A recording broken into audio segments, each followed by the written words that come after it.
Hello. Hi, good evening, everyone. Welcome to Election Question Time 2018, Day 2. We thank you all in the audience for coming along and those of you tuning in online. This is a really exciting elections as we have for the first time got 11 positions available. Sabbatical officers, representation officers and NUS delegates. And this is the biggest question time ever. So if you missed yesterday's event, all the action can be watched online. Tonight's event is also being live streamed on Smoke TV, Smoke Radio and the Students' Union Facebook page at facebook.com/Smoke TV. Look out for reactions and highlights on Smoke Media's website at smoke.media. So if you know people that should be here that aren't, feel free to share the streaming links with them. You'll get a chance to hear all of our candidates on what their plans are for the role. The candidate manifestos have been released online at uwsu.com/elections. And now this is the chance to see your candidates and what they have to offer. So during each question time, there will also be a chance to ask your burning questions. We ask that you keep your questions and comments brief and refrain from any personal attacks. We're also accepting questions for candidates on Twitter using the hashtag UWSUvote. So first on stage, I'd like to welcome the candidates for LGBTI officer. So please join me in welcoming Morgan and Sheikh to the stage.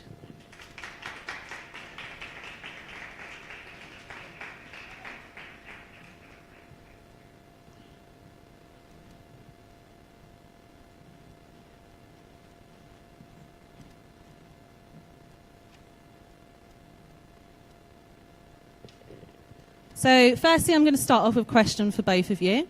So if you could work on one campaign for Westminster LGBTI community, what would it be and why? Would you like to go first? Hello. Yeah. So my priority campaign for this year and for the position that I'm running is basically to talk about faith and sexuality and how we can reconcile both identities and both communities. So my main campaign is about homelessness. There was a study done by the Albert Kennedy Trust that found that 25% of homeless people are LGBT, which is very disproportionate of the actual population, as there's only 3%. So I'd focus on homelessness. So Sheikh, you've spoken about equal representation and inclusivity for queer community. What will you do to support this? So basically, actually, I think the university is doing pretty well in terms of inclusivity and diversity, but we still face casual homophobia and a lack of understanding of LGBTI issues. So I would create more like events, topical discussions, and also appreciation weeks, basically. Yeah. And Morgan, why do you think taking care of homeless is important to the LGBTI students at Westminster? Because most organisations that deal with homelessness don't know how to handle LGBT people. So I feel like we need some sort of, we need to sort of get it out there that this is a big issue and we need to support people. How will you go about supporting homeless people? I think just raising awareness of it. So if I did get elected, my main campaign would be to hold a sleepover in solidarity with those who are homeless. So we would sort of create care packages, including sort of sanitary products and things that people on the streets would need. And then we'd hold an event, a sleepover. Okay, thank you. So I want to ask you a question. What format would you like a dialogue to happen between the LGBTI community and religious groups? And what do you think could be achieved? Mostly, I think if we could have collaborations with all the existing religious and cultural societies together with the LGBTI society, we could hold panel discussions and have public speakers come in. And we won't, be pitting each religious group or each community against each other. It's more of creating a conversation, creating an understanding, and there was also an idea I had where we could pair one person from like the religious or cultural society together with the LGBTI society and basically have them learn more about each other's lives and understand more about each other's communities. Thank you. Morgan, what are your plans to help LGBTI students at Westminster? I think we need sort of more recognition. I feel like we need sort of more university-based events rather than just society-based. So the alumni team held an event called What It Takes to Be LGBTI and Proud, and it sort of reached a bigger audience than just the society. So I feel like we need more university-wide events to get more people involved. What sort of events? Panel discussions, I feel like that works really well, sort of having a conversation between people, and sort of people sharing their stories, and sort of letting people know how they can get support. And what events would you like to host if you were elected in your role? So yeah, getting, like I said just now, I would pair the two students together, so it's more of like a networking event, between the two societies. Thank you. So I've got a question for the both of you. What do you think you can bring to the position that will positively impact the LGBTI students at Westminster? And we'll start with you. All right. So basically, I want to find out the problems that students are facing. And because I come from an Asian country, so I had little to no access to strong support groups when I was there. So now that I'm here, I understand I can appreciate the privilege and freedom that students here receive. So I would definitely value the identities of students here and not ignore them. So basically make sure that I am more accessible to the students and be an intermediary between the university and them. What about you, Morgan? So I feel like, basically I run an LGBT blog, which has 85,000 followers. So on a day-to-day basis, people ask me for advice, and I feel like I could apply that to uni and give people advice if they wanted it. I've also volunteered in a mentoring place for LGBT people, so it's sort of real-world experience of giving people advice and stuff. Okay, thank you. Do we have any audience questions for the two candidates? Let's see if I can squeeze through. Dan at the front. What's your first question for both candidates? Oh, one question.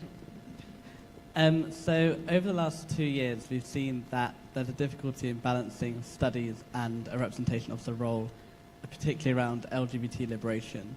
So how would you balance your studies and your key priority campaign for the year? So I am already part of the LGBT Society Committee, so I feel like I've been able to balance studying and that, so I feel like I could also balance this as well. As for me, because I'm also in the committee and I am the BAME rep in the society, so a lot of the events that I'm running together with my fellow BAME rep is very, very similar to my priority campaign. So there won't be that much of a difference and it will only elevate a little bit more of the events that I've already been planning to run. Thank you. Does anyone else have any questions in the audience? Everyone's really quiet today. Anyone? No? Okay. Oh, we've got one at the back. Let me come and find you.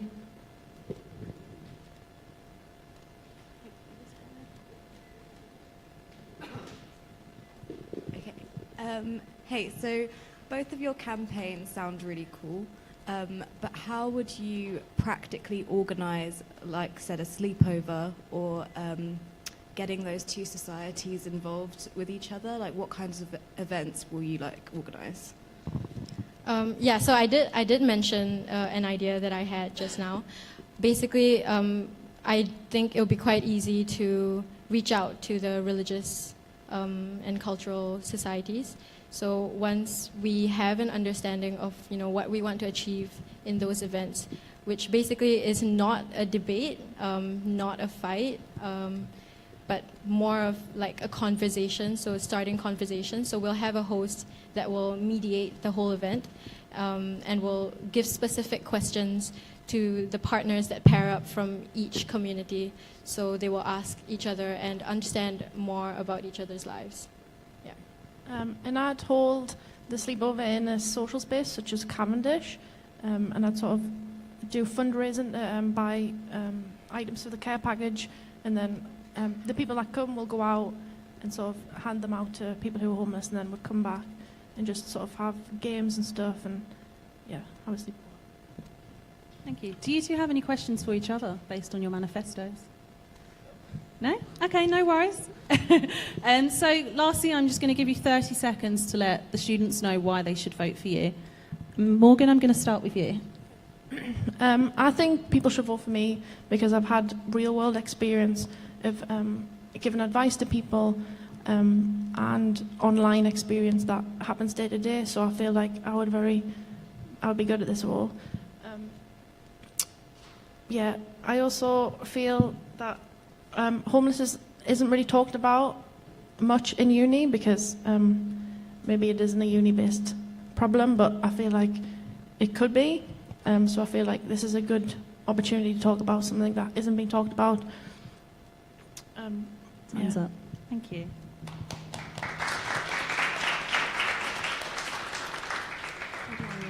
Okay, so firstly, I am the BAME rep, so I would definitely have the experience and the skills to run this role. And secondly, I'm also BAME. I identify as a woman and also LGBTI, so intersectionality is very important to me, and I will be able to face these issues appropriately.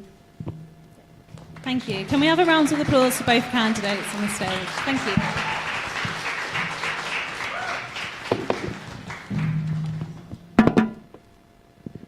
So next on stage, we're going to have the candidates for Women's Officer. So please join me in welcoming Kanya, Shafali and Sarah to the stage.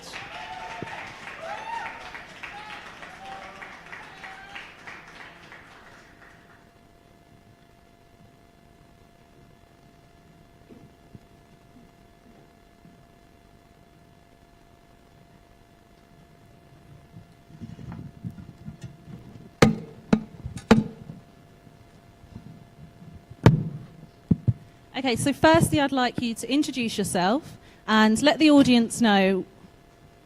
I'll pick up. No problem. No problem. It's okay. So firstly, we want you to introduce yourself and tell us what you think the biggest challenge and the biggest success is for women at Westminster. So should we start with you? Can you repeat the question? Yeah, of course. So what do you think the biggest challenge and the biggest success for women at Westminster? The biggest challenge will be, I think, interacting with them or like get all the women together, but by campaigning and doing interactive events, and this will help a lot. Yeah. And do you know if there's, well, in your opinion, any successes at Westminster for women? Like recent campaigns or anything that you have in mind? Yeah, the Ludo doing the campaign called the Green Dot. This one, the T-shirt one, got real popular, and I think there's a awareness gone, and people really like that idea as well. Yeah. Hi, my name is Sarah. I'm currently the social sec for the women's rugby team here at Westminster.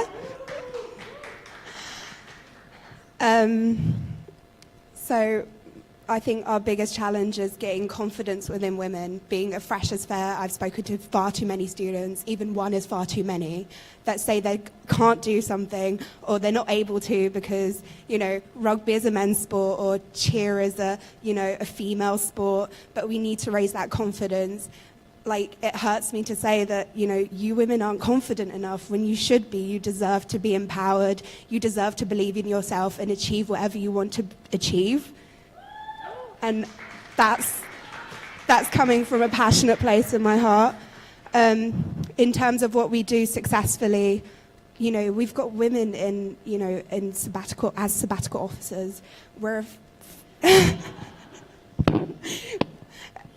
Sorry, Dan. You know, we've got them in as strong female leads. We have so many societies and so many sports that, you know, encourage us to believe in ourselves and drive and win at games and, you know, win at creating workshops and empowering female leads. And I think we should encourage that even more and spread the word, because you deserve to believe in yourself, girls. You really do.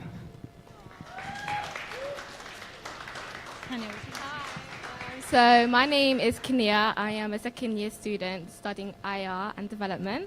And I just want to start off by saying I embody what it means to be a feminist. And also, I'm a huge advocate for women's rights. Successful things have already occurred previously is that there's support for women who fall pregnant during their degree, and there's so much support for when they come back, which I think is so vital as well, so they can continue to support their future families. Thank you. So Sarah, your priority campaign is This Girl Can. Yeah. What aspects of the campaign do you want to bring to Westminster? So I've looked at other universities. Being in, I'm actually part of a rugby team called the Lil Barbars, who's part of 5 different universities. And through that, I've seen how other universities initiate This Girl Can. They have extra sessions, they have workshops, they have all these things that, you know, encourage women to believe in themselves and do all these things that they, you know, in their mind think that they can't do it. And, you know, I feel like Westminster's lacking. And we're not doing that. You don't see posters around saying, oh, you know, try out cheer, or try out rugby, or try out netball. But there isn't enough of that. And I think I really want to bring that in, because I believe every single woman can.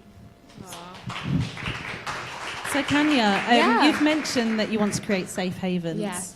What purpose would these serve for women on campus? They will serve an amazing purpose simply because there's not as much that I know of support. So I've spoken to a few girls before, and they suffer from like mental trauma in terms of even relationships. Like we all know, we've all been through it, some of us anyway, and just getting out of bed and, you know, going through the day is really difficult. So hopefully what I want to campaign for is getting funding specifically for and a mental health advisor to come into the university and support our women.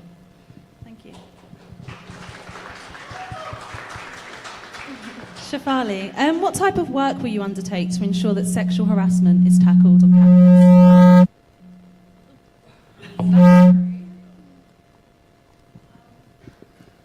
When I was doing research, I found that sexual harassment in university is the biggest issue. So I think make University of Westminster safer for women is very important. So one of my campaign is zero tolerance for sexual harassments. And I also checked that University of Westminster, we don't have like zero tolerance sexual harassment policy. So I think it's very important that we should have that, and to avoid this kind of behavior in our university. So, yeah. Thank you. And Kanya, you've mentioned you'd like to invite motivational speakers to empower women. Yeah.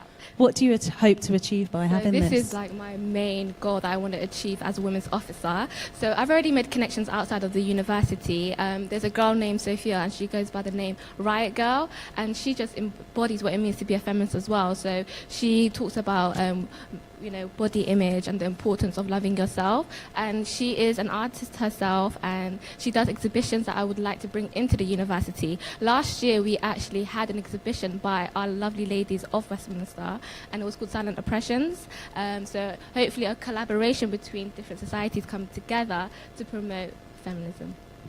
Thank you. Sarah, you focused on sports for women at Westminster. What do you think are the current problems, and what is your plan to improve women's sports here? The current problem, like I said, is confidence. In regards to working on the issue and how I go about it, I've already started doing that. I've already started speaking to the sports societies, and so many are on board with, you know, making extra sessions, and because they believe it's just as important to empower women as it is to me, and that's important to me. So I've already started making those connections with the teams, and being a dragon herself, I'm in the heart of it all. So, yeah. Shafali, what aspects of campus safety do you feel needs to be addressed? I would say we'll make more safer space for its campuses, because I don't think so all the campuses have. So safe space for women and also more support for counseling, because I'll share a story. Like with my friend, she experienced sexual harassment in our campus.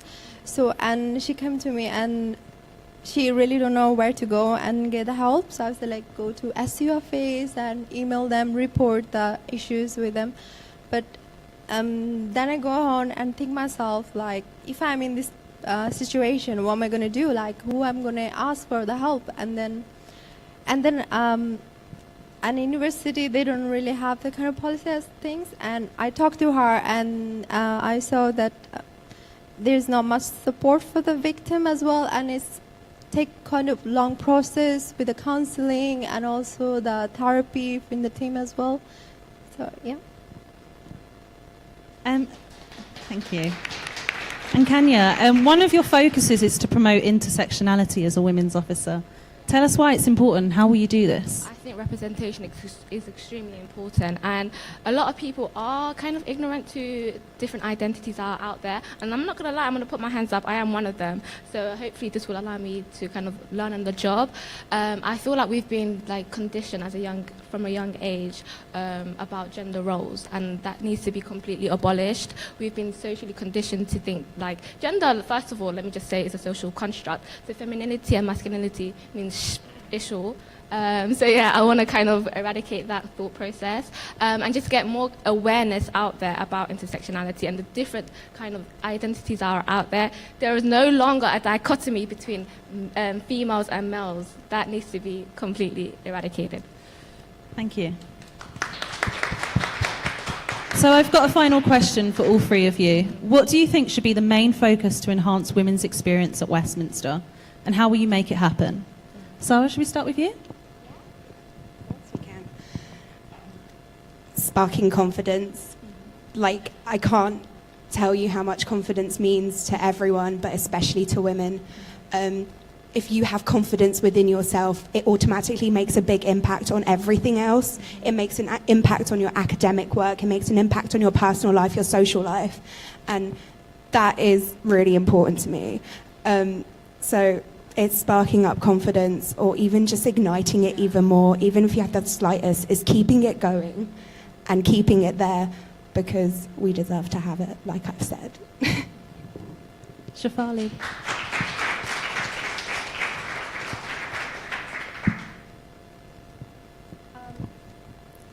Okay, I will say that. Can I ask the question again? Yeah, Sorry. of course. Yeah. So what do you think should be the main focus to enhance women's experience at Westminster? And how will you make it happen? Okay, yeah. I think make University of Westminster safer for women. I think should be main priority. And also, as you said, I'm totally agree with you as well. Like, confident them, encourage them. This is very important.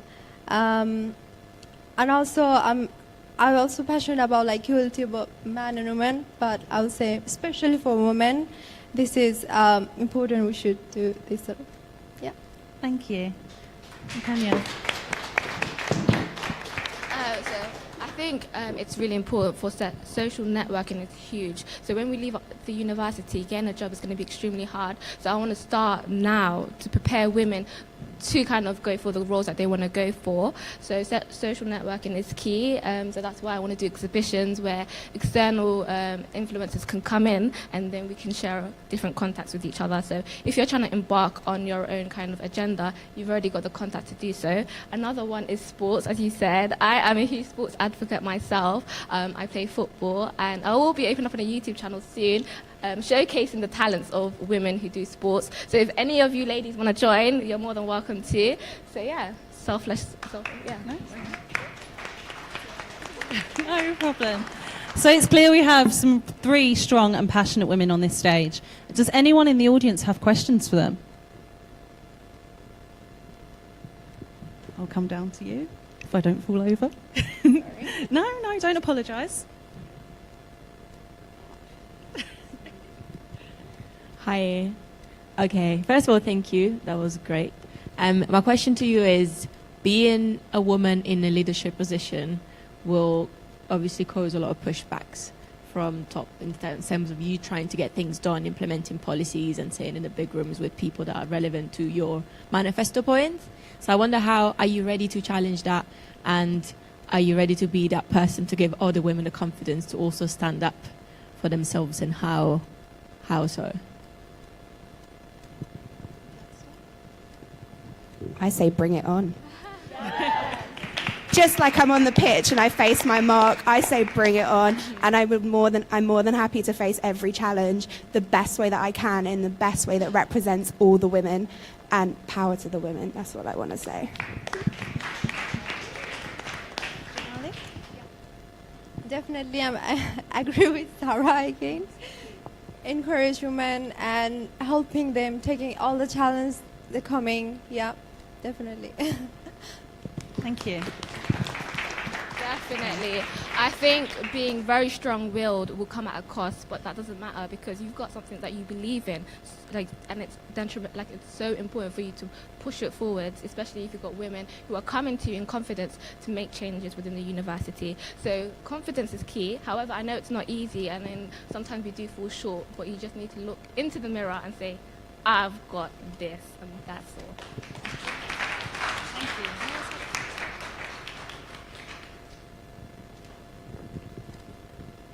Hey, it's just a question, just to clarify Shafali's point of safe spaces. I think it's really important to have that. I just wanted to know, how would it look practically? Would it be on every campus? How would you want to implement safe space? Would it be on every campus, or would it be at one campus everyone would go to? Because I think it's definitely important.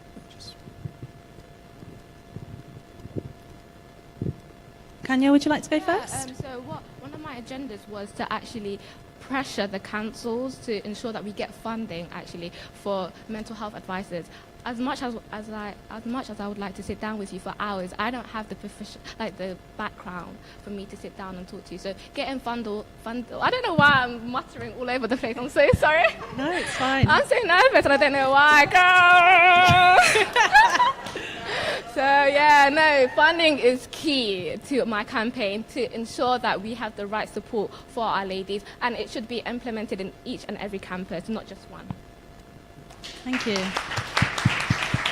Shafali, what are your views on the question? Yeah, I agree with her as well, Kenya, that all campus should have a safe space for women. Yeah. Is there anything you'll do to work towards safe space? Definitely. The funding, definitely, we need it as well. We need more trained council people. Yeah. Then, because the council is it takes long time to get appointment. So I'll make sure that this get faster, and also get more safe space for us. Thank you.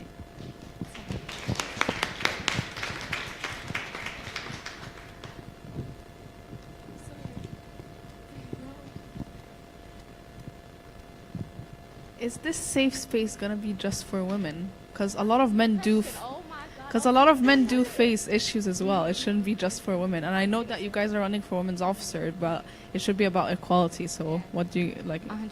What did you guys think when you talked about safe havens? So that was one of the points I forgot to mention is inclusivity. So a lot of guys, as I said before, is they've been conditioned to man up or not show their emotions as much. So I was thinking have AA meetings, you know how they have Alcoholics Anonymous, but have that to do with within our uni, but it's not obviously Alcoholics Anonymous, it's to do with harassment or mental health and etc. etc. So have something like that within the university campus where people can go to, be anonymous as much as they can, but to just get a vent and let out their emotions.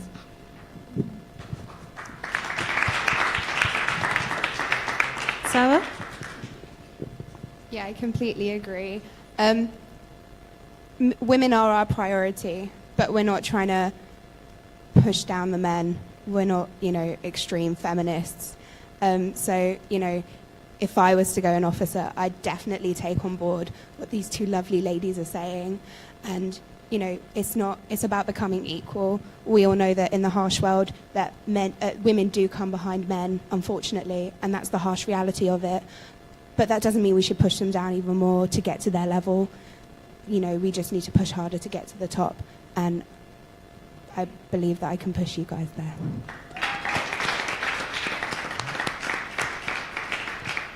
Shafali? Yeah, these two lovely ladies already say that. I'll take their points.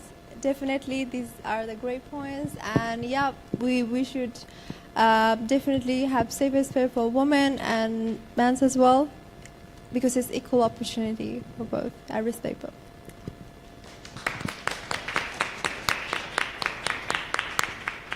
Hello. Just adding on that further, I suppose it's the notion of having safe spaces. As a feminist, I find that absolutely insulting. I don't feel, as a woman, I should have a place in which I feel safe. I'm the vice president of a society. I'm running for my presidency, and I'm very confident within my campaign. I don't feel in which I need an area in which to feel safe as such. You know, you've mentioned which. You've touched upon about how men should feel safe within an area. I just don't see what as... Obviously, you're running as women's officers, but I don't see what, as women's officers, that's really going to add to women within the university or societies or anything in general. Oh, okay. That's interesting, actually, that you say that. You seem like a very confident lady, and... As all women should be. Exactly, but unfortunately, that's not the case. And men. Yeah, and men. But unfortunately, that's not the case. Not all women are as confident as you. There's some women who actually need that extra support and push to do what they have to do. And there are like personal problems that might be happening at home that we don't know about, and they need some sort of space from outside external forces where they can feel safe to come into university as a safe haven. Hence, the safe part.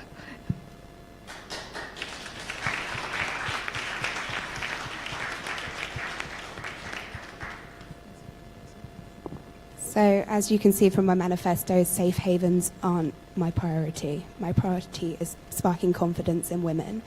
But however, within the women's officer role, if there is a demand for safe havens for women specifically, I have to meet that need. And if that means working with sabbatical officers and, not making it women inclusive, because I know many of the VPs have and presidents have manifestos that include safe havens. If that means that it's catering to the needs of what the women are demanding of me, then I will implement that as well as I can. Do you not feel, as women, as you're voting for equality, do you not feel that these things shouldn't be necessary? Where do you suggest they go, though? That's interesting. No, it's interesting that you feel like that. So where do you think they should go if they've got problems? They shouldn't be necessary at all. So are they meant to deal with it internally and not speak to anybody? No, not at all. I just don't think it's necessary for women to feel almost degraded, as in this is a space in which they should feel safe to express how they are and just be in an area in which they're not going to feel degraded at all. Yeah, no, I feel that, but that's why she raised the point about men being involved as well. Yeah. So it's going to be inclusive to everybody. It's just where someone can go to kind of disappear, go into a different world, because reality sometimes sucks. So some people want to feel safe, and hence, safe havens again. Not everyone is, like, I don't know. I don't agree with you, but I understand where you're coming from.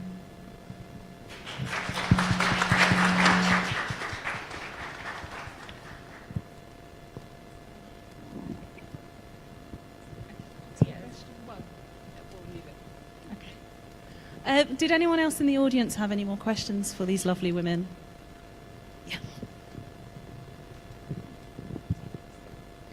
Hi, I was just wondering, would you plan to engage with men in what you are trying to achieve in your campaigns? And if so, how would you do that? I think it's extremely important to also include men.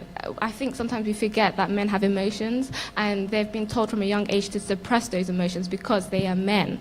But they do go through mental breakdowns like we do. So it's important for them to also feel the need to go to somewhere where they feel safe as well as catering to women, obviously.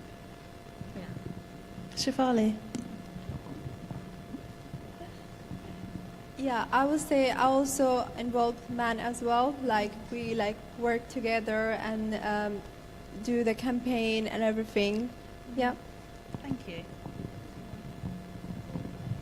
In terms of my ideas and my campaign, the way I'd implement men is bringing our men's sports team into these sessions as well. Of course, they're going to be women-run because they are women's sports sessions.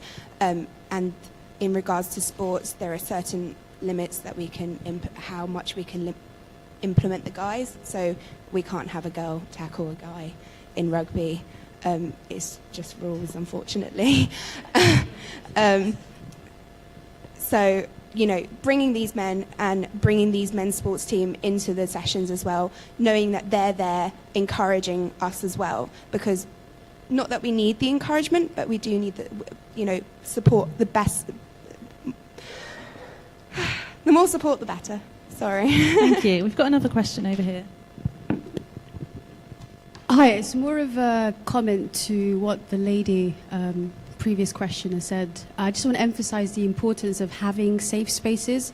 There's a reason why we have a women's role, a women's officer position and not a men's officer, by virtue of the inequality that exists. So I think it's paramount to have safe spaces, not just for women, talk about black women, I'm talking about black, transsexuals, and we've got, it just goes on and on and on. So I think what the lady said about safe spaces not being important, I think is a very narrow-minded view or outlook on the world, and it completely marginalizes a lot of the women's experiences that do exist. So big up to Kenya. I'd just like to say that there were some interesting questions, and I do respect everyone's opinions and everyone's views, and I don't want anyone to feel isolated in any way, and I think the women here agree that people are entitled to their own opinion, and at the end of the day, we don't all agree with each other, but we can love each other. It's fine. And so we're going to have 30 seconds for these lovely ladies to let you know why you should vote for them. And Shafali, I'm going to start with you. Okay, I'll make sure that university policy has been changed to zero tolerance of sexual harassment. I know it's a long process, but I will make sure that it start as soon as possible. And I will make sure that the victim get more help and know where to go. And also have more safe spaces as well, get more support, more counseling. These things get improved. Yeah. Thank you. Tanya. Yeah. So I would just like to kind of end by saying I am a woman of my word, and the manifestos that I've given to you all today, I shall execute with full force. I believe networking is key, and I'm going to make sure I push that through in my agenda. Vote for me because I've got experience. I was once a head girl, and I kind of have the qualities that it takes for me to kind of empower other ladies to do the same. So yeah, vote for me. Thank you.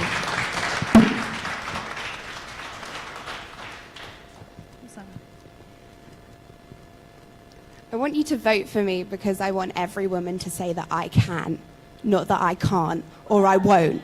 I want her to say I can. If I challenge any woman and say, can you do this? She says, yes, I can. And this girl can spark that, ignite the confidence in us. And I want to be the push and the drive to get us all there. I want to be in the driver's seat. Thank you. So as I've continuously mentioned, we have 3 amazing women running for Women's Officer. They're all empowering. I know you have many more questions you want to ask them, so they'll be around today. And keep bringing the questions and the opinions, because that's what matters here at Westminster. So a round of applause for these lovely women. We're going to have a 5-minute break, and then we'll move on to the sabbatical officer elections.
Start requested. Caution, heavy EN signatures detected ahead. Teledrop tether set on zone E7.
One, two. Ladies and gentlemen, we're about to start the next debate. If you please take your seats. Please take your seats.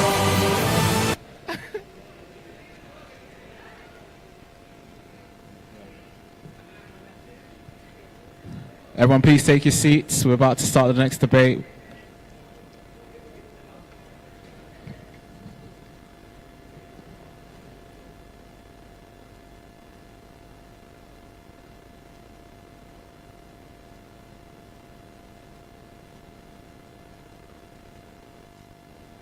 Hiya, welcome. Oh, I'm not meant to start yet. Got people waving at me. Hi everyone, welcome back. Next on stage we have the candidates for VP Cavendish. Please join me in welcoming Gerald and Nabil.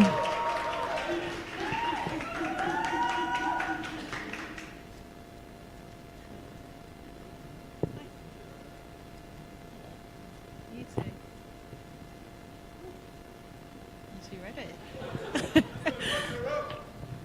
Okay, so the first question is for both of you to answer.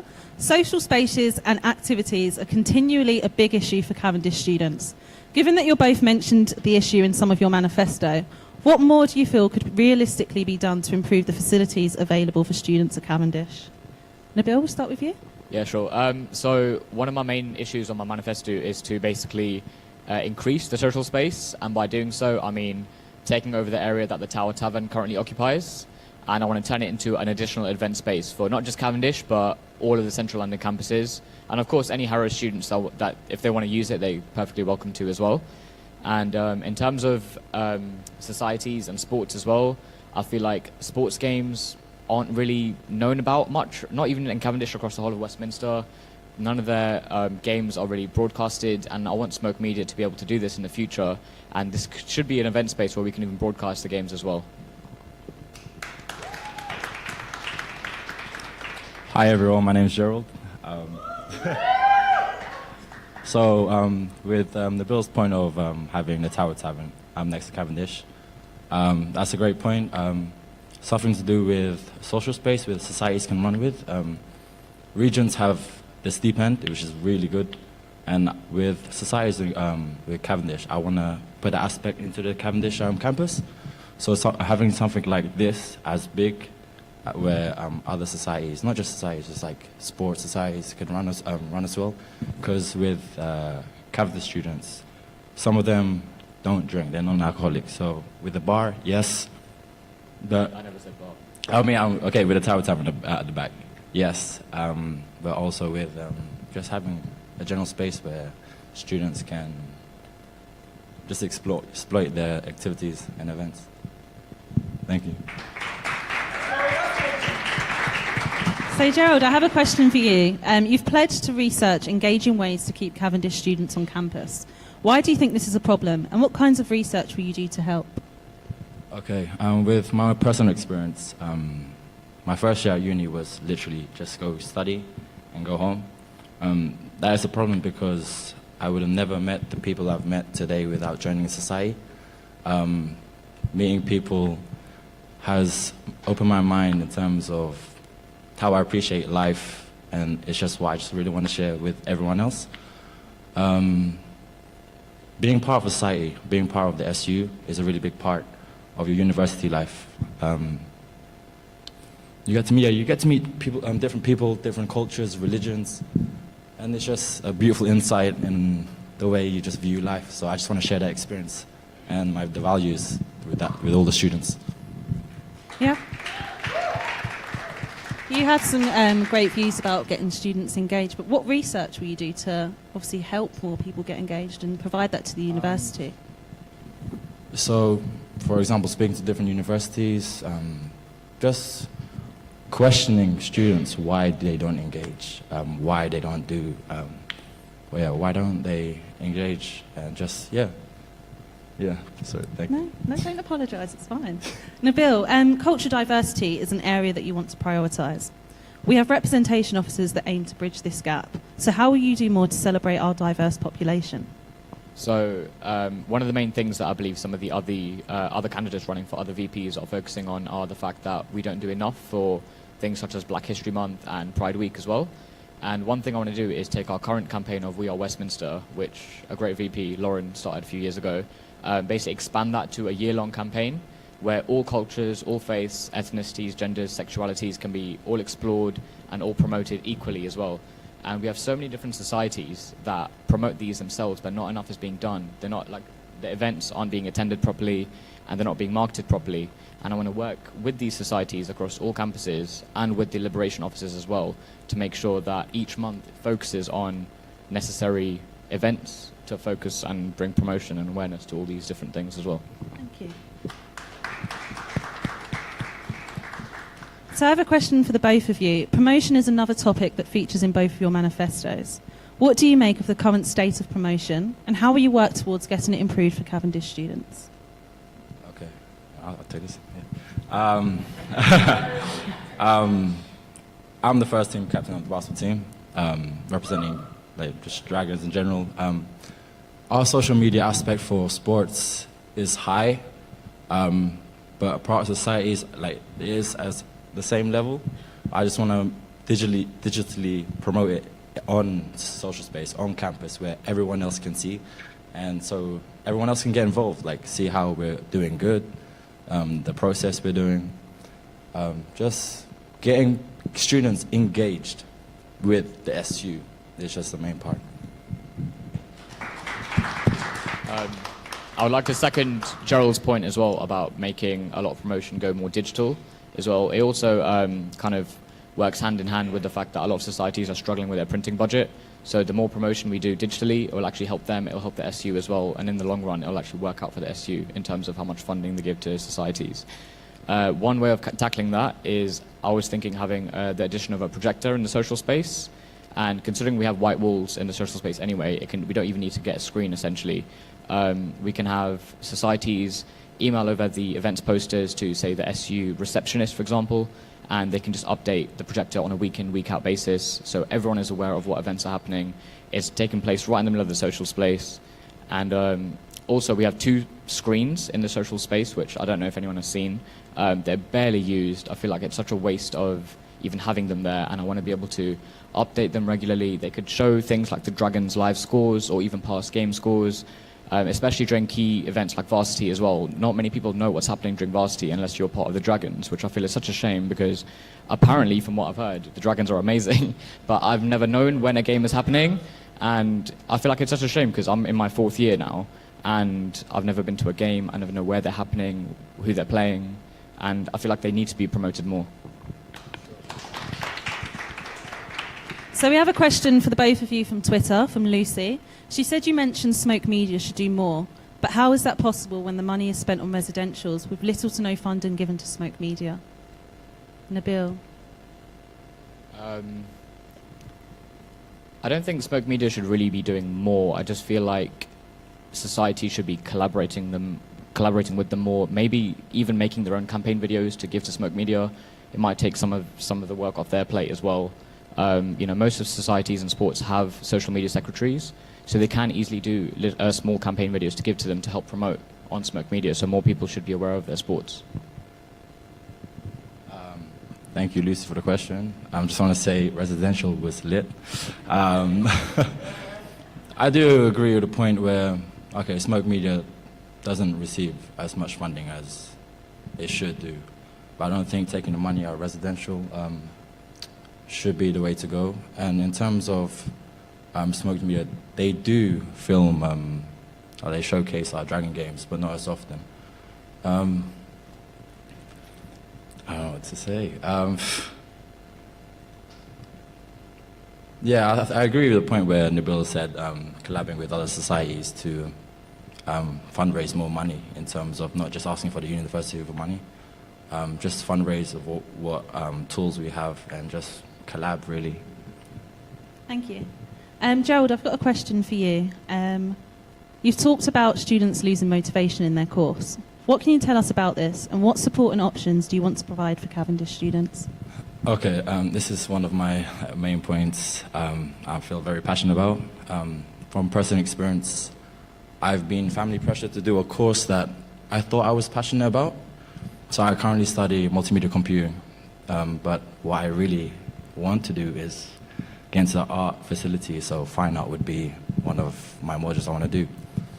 I've spoke to more Cavendish students. They do agree it's the same problem. Something I would do to find that passion for the other student would be promote elective modules. So what elective modules are is modules that aren't part of your faculty, sorry. So for example, I'm doing multimedia computing, and I could pick up a module from Harold doing fine art, and in that way you would find or like engage your passion for something you would want to do. Another way to find one's passion is through sports and societies. Being part of a society as well as engaging with students is another way. Say you're an active committee member for a society and you run an event, invite speakers in. Maybe some of that speakers love your idea, maybe would offer you a job. So in that way you would have the aspect of engaging the SU, really. Thank you. And Nabil, what case will you make for 24-hour hardware or software labs? And how do you think it will benefit students? So, coming from an electronic engineering background as well within Cavendish, one thing I've always struggled with is having the necessary hardware to complete my deadlines on time.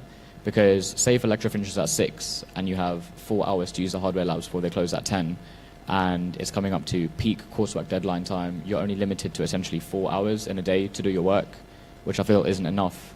And it's not just hardware as well, it's software. Like a lot of the 24-hour computer rooms we have and the library don't have the necessary engineering software and programming software on them. So again, I feel like we're very limited to having the normal daytimes whilst we're also having lectures to do our work. And some of the software we can't even access at home unless we pay an extortionate amount for the software. So we need to update all the computers to have the necessary software available for those students, as well as maybe having a process where you can sign out for some hardware, just like we do for the laptops in the library, and the students can be held accountable and responsible if anything happens to that hardware. Thank you. I'm going to open the floor up to audience questions for both candidates. Does anyone have a question? Ludo, I know you asked a question on Twitter, so do you want to ask that now? Say it. Okay. Hi, I'm a stalker.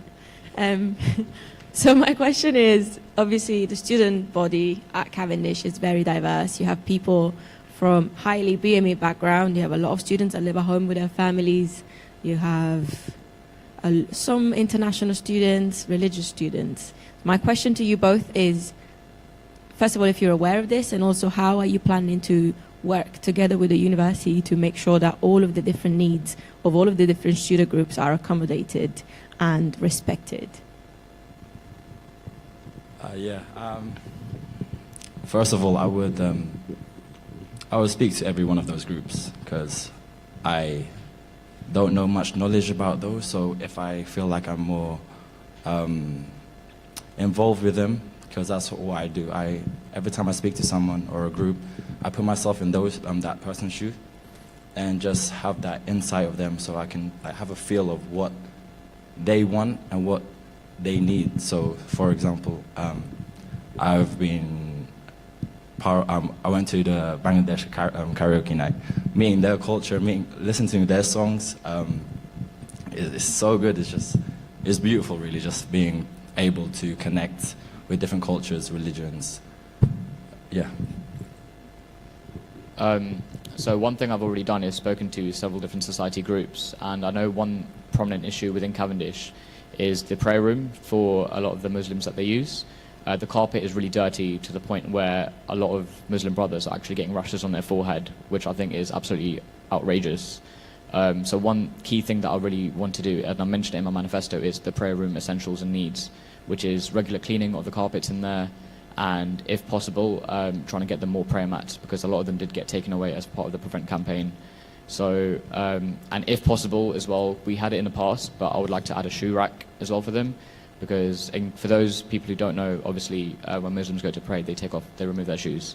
So in just terms of keeping the outside corridor tidy, because it could be health and safety as well during busy periods, I feel like all these basics are fundamentals for people within Islam. And I know the multi-faith prayer room is actually currently closed as well, so I'm going to try and work on getting that back open. Thank you.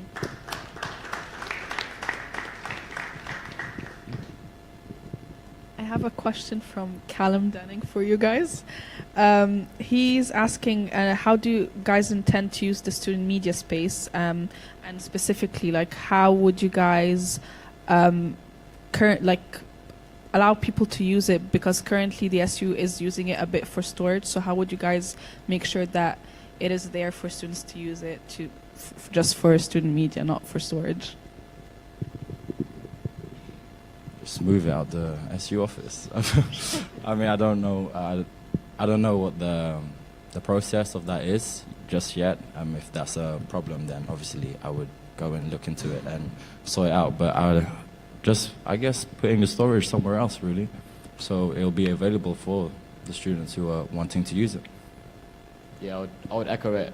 Exactly what Gerald said. To be honest, it's a problem which I haven't come across yet. So if I do get elected, then it would be something that I would have to tackle. So I'd go about trying to find the best way to tackle it. Thank you. Does anyone else have a question in the audience? Oh, apologies. And firstly, I'd like to say, I know we've had a lot of student feedback. If there are little things like stuff in Cavendish that you want moved out of the media hub, then just come and speak to some of the staff and we'll be able to, or the SABs, and we'll be able to do that for you. It's a small problem, but we'll be able to solve it straight away. Just a question.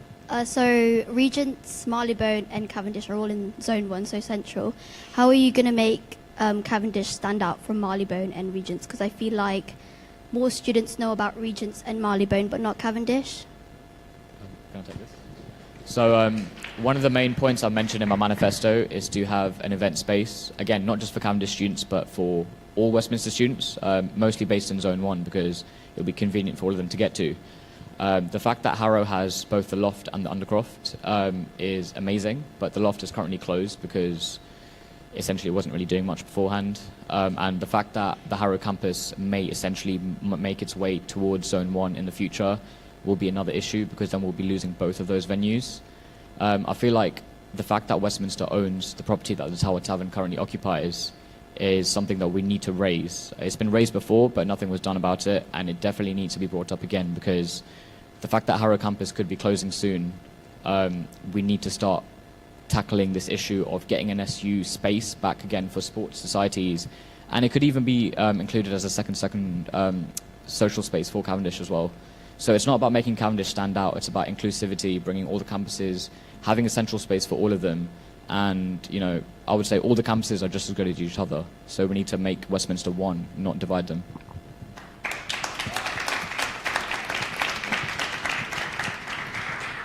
I second that idea from Annabelle. He's right. We should be all united in terms of not just Cavendish being out there. So yeah, I feel like with Dragons, they all spread it out in different campuses. I feel like they should at least promote themselves more. So for example, having, as a Dragon, we wear our varsity, we wear our stuff. So we have our men's basketball at the back, women's cheerleaders. As captains, as vice captains, as active members, I feel like we should approach more students and let them know where we are. Let them know where we're playing, let them know these are the events that are going on, because I feel like they're more involved in SU than the students who don't know anything about. Thank you. Are there any more questions from the floor?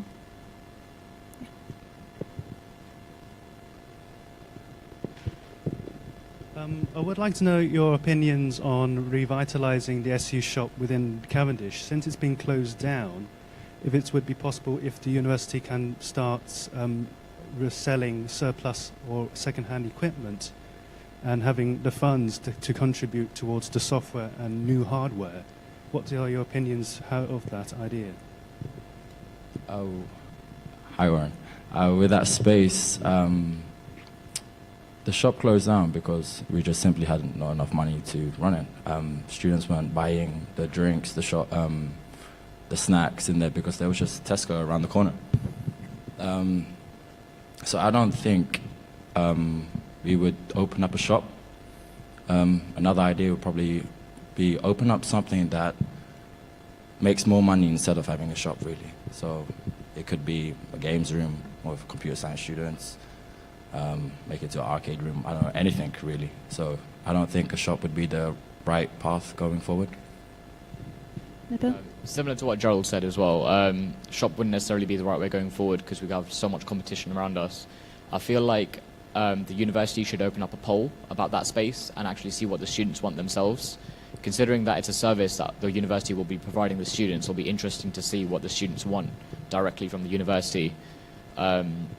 I could even maybe get in contact with, say, other companies to see if maybe they would like to open up maybe like a little vendor inside as well. It could be snacks, it could be a food outlet as well, depending exactly on what the students want. So that's the route I would go down. Thank you. So I'm going to give you both 30 seconds to let students know in the room and online, why should we vote for you? Nabil.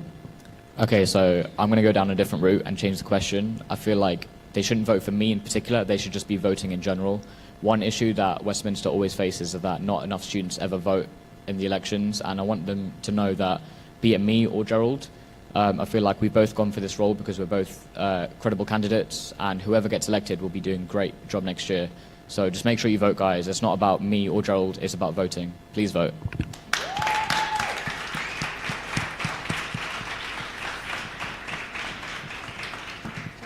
Yeah, I agree with what Nabil said. We got close because of this elections, and we know that whoever wins will be the best candidate. But I'm just saying that I was saying for me, to exploit myself. I love life, I love people, I love culture, I love religion. I just want to bring them all together. Like Freya said, we are one. Like we, not me. Just get everyone together, you know. Just like yeah. So there's clearly a lot of love in the room tonight, but I'll give the two candidates a round of applause, and we're going to have a 2-minute break. Thank you.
1, 2.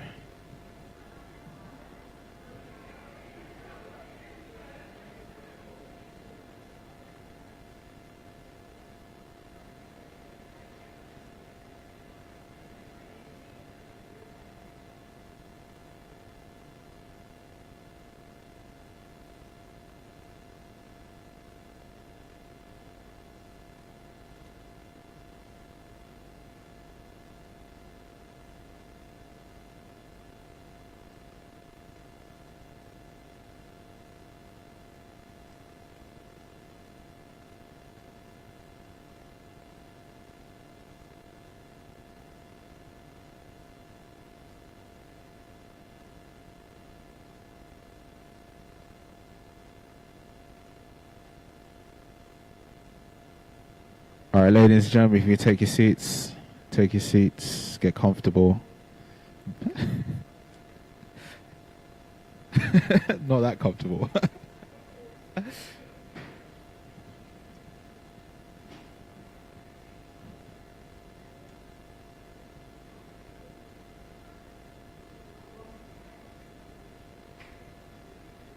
Okay, ladies and gentlemen, welcome back to the stage, Miss Naomi.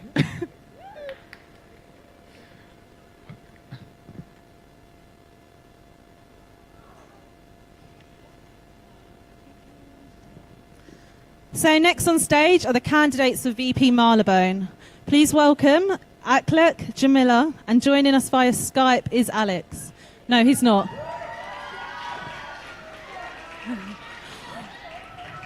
As I read that out, everyone at the back were like, no. So Alex is not joining us by Skype. I apologise. No. So I've got a question for the both of you. What do you think is the main issue affecting Marylebone students? Should I go first? Yeah. Can you hear me? Yeah. Okay. So I actually came up with 4